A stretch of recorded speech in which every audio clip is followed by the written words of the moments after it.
Alternatiewe gewasse soos bloubessies, sagte sitrus, avokados en selfs macadamia-neute het die vrugtebedryf se golf getref. Maar wat beteken dit vir tradisionele gewasse, die appels en die pere wat ons so graag eet? Dan is daar natuurlik ook intellektuele eiendomsreg. Hoe raak dit hierdie nuwe kultivars? En water, hoe gaan dit die toekoms van ons bedryf beïnvloed? Hierdie was die hoogtepunte by dag 2 van die landboudiscours by die Stellenbosch Woordfees. When I think about all the opportunities, and they're huge opportunities, avocados, macadamias, blueberries, they're all riding the crest of the wave now and you can't get enough plant material. But I also feel those bubbles are going to burst. I can't believe that the world's going to eat as many blueberries as being planted everywhere. I mean, if you go to Chile and you see 1,000-hectare blueberry planting all under net, you do get worried that blueberries are going to explode and there's only so many blueberries one can eat. So I'm very excited about the deciduous fruit industry. I think the apple industry has got huge opportunities that we are only just starting to realize. Africa, 55 to 60% of our production goes into Africa now, where we didn't think that that was a possibility before. Bykans 80% van ons totale uitvoermark is nog net VK en Europa. Met ander woorde, dis maar 20% van ons oes wat na die rest van die wêreld toe gaan. En die rest van die wêreld is waar die mense is. En waar die ekonomie groei. En ook, soos Pieter gesê het, as jy nou na die Suidoos-Asië kyk en Asië, wat reeds vrugte verbruikende kulture het. So die potensiaal is enorm. There are 80 apple breeding stations around the world, all trying to breed the next pink lady.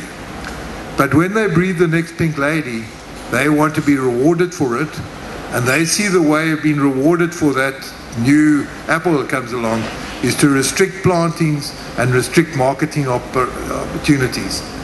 And that is a dilemma, especially in South Africa, where one or two people get the opportunity to plant those varieties, and they're the only ones that can export them. We produce 1% of the world's apples. If you look at pears, I think it's 2%. Now, there's no way that's going to sway the IP owner to change his or her rules as far as that goes. I believe that the role of the industry is much more on the evaluation side, making sure that our growers don't plant expensive experiments, but properly evaluated cultivars fit for site. We have to be careful that the IP owners don't churn out so many varieties and we make the consumer used to getting a new variety every second year. But remember, the vine or the tree that you plant needs to stay there for 20 years or 15 years, shortest, to really make the economy sustainable. That's a word of caution also, to not to go over the top and to make the industry almost similar to a fast-moving consumer goods industry, because it is not that. Die spelreëls het verander.